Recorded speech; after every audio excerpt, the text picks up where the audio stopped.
Hydraa commissioner Ranganathan తొలగించాలని high court ఇచ్చిన తీర్పు కాంగ్రెస్ ప్రభుత్వానికి చెంపపెట్టని, హైడ్రా పేరుతో పేదల ఇళ్లను కూల్చి పెద్దలకు లబ్ధి చేకూరుస్తూ ప్రభుత్వం అన్యాయం చేస్తుందని, ప్రభుత్వ భూములు చెరువులను రక్షిస్తున్నామనే పేరుతో పేద ప్రజలను మోసం చేస్తున్నారని విమర్శించారు. కనీస నోటీసులు ఇవ్వకుండా ఎఫ్టీఎల్ ప్రభుత్వ భూముల పేరుతో పేదల ఇళ్లను కూల్చివేశారని ఆరోపించారు. హైడ్రా పేదలకు శాపమని కేసీఆర్ ముందే చెప్పారని, బీఆర్ఎస్ అధికారంలోకి వచ్చిన వెంటనే హైడ్రాను రద్దు చేస్తామని తెలిపారు. కాంగ్రెస్ ప్రభుత్వం హైడ్రాను బ్లాక్మెయిల్ రాజకీయాలకు ఉపయోగిస్తుందని అన్నారు. అసెంబ్లీలో ఇచ్చిన సూచనలు, సలహాలను పట్టించుకోకుండా ప్రభుత్వం తుగ్లక్ నిర్ణయాలు తీసుకుంటోందని విమర్శించారు. రాజ్యాంగ విలువలను ఉల్లంఘిస్తూ కాంగ్రెస్ ప్రభుత్వం పాలన సాగిస్తోందని ఆరోపించారు. కాంగ్రెస్ ప్రభుత్వం అవినీతి అక్రమాలపై సిట్టింగ్ జడ్జితో విచారణ జరిపించాలని డిమాండ్ చేశారు.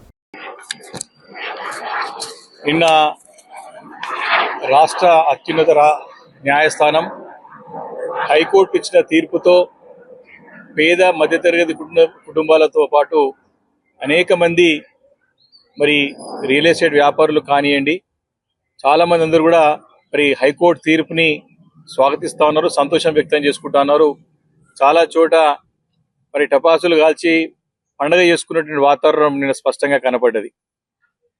నిన్న హైకోర్టు చాలా తీవ్రమైన వ్యాఖ్యలు చేస్తూ మరి హైడ్రా కమిషనర్ రంగనాథ్ని ఇమీడియట్ గా తొలగించాలని చెప్పేసి చీఫ్ సెక్రటరీ, తెలంగాణ రాష్ట్ర చీఫ్ సెక్రటరీకి ఆదేశాలు జారీ చేయడం ఒక తీర్పు రేవంత్ రెడ్డి సర్కార్కు చెంపపెట్టు లాంటి ఒక సమాధానం అని చెప్పి సందర్భంగా మనవి చేస్తా ఉన్నాను. ఈ యొక్క హైడ్రా కమిషనర్ రంగనాథ్ ఒక తొలగించాలని హైకోర్టు యొక్క ఆదేశం, ఒక తీర్పు, ఇది ఖచ్చితంగా పేద ప్రజల విజయం. ఇది అధర్మం పైన ధర్మం సాధించిన విజయంగా బీఆర్ఎస్ పార్టీ మరి తెలియజేస్తా ఉంది. మరి యొక్క హైకోర్టు తీర్పు బీఆర్ఎస్ పార్టీ పేదల పక్షాన మరి సాగించిన పోరాటానికి వచ్చిన ప్రతిఫలంగా మేము భావిస్తా ఉన్నాం. మరి రేవంత్ రెడ్డి హిట్లర్ పోకడాలకు హైకోర్టు బ్రేకులు వేసిందని చెప్పి స్పష్టంగా అర్థమవుతా ఉన్నది. మరి భారతదేశంలో ఏ నాయకుడన్నా హిట్లర్ని ఆదర్శంగా తీసుకున్నాడంటే ఇది రేవంత్ రెడ్డి తప్ప ఇంకే నాయకుడు కూడా హిట్లర్ని ఆదర్శంగా తీసుకొని ఒక సంస్థ, హైడ్రా లాంటి సంస్థని ఏర్పాటు చేసి ప్రజలను ఏ రకంగా పీడించిందో, ప్రజలను ఏ రకంగా ఇబ్బంది పెట్టిందో, ప్రజల పైన ఏ రకంగా అరాజకాలు సృష్టించిందో గడిచిన 2.5 సంవత్సరాలుగా మనం చూస్తూ వస్తా ఉన్నాం.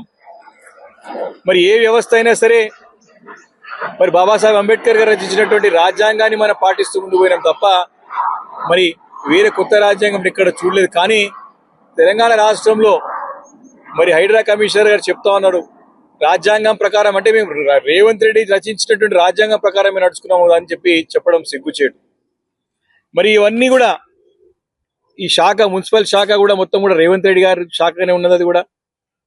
కాబట్టి మొన్న జరిగినటువంటి తీవ్రమైనటువంటి ఒక ఉధృతమైనటువంటి ఉద్యమంలో ఢిల్లీ కేంద్రీకృతంగా ఏదైతే మరి విద్యార్థులందరూ కూడా కలిసి కేంద్రంలో ఉన్నటువంటి విద్యాశాఖ మంత్రి రాజీనామా చేయాలని చెప్పేసి కోరిన రోజు దాని యొక్క ఉద్యమ ఫలితంగానే మెట్టు దిగొచ్చి ఏ రకంగా అయితే ధర్మేంద్ర ప్రసాద్ మరి విద్యాశాఖకి, కేంద్ర విద్యాశాఖ మంత్రికి రాజీనామా చేశాడో, ఇక్కడ కూడా మరి ఒక హైకోర్టు తీర్పుతో మరి మున్సిపల్ శాఖ బాధ్యతలు చేపడుతున్న రేవంత్ రెడ్డి కూడా ఖచ్చితంగా తన శాఖకి రాజీనామా చేయాల్సిన అవసరం ఉన్నది.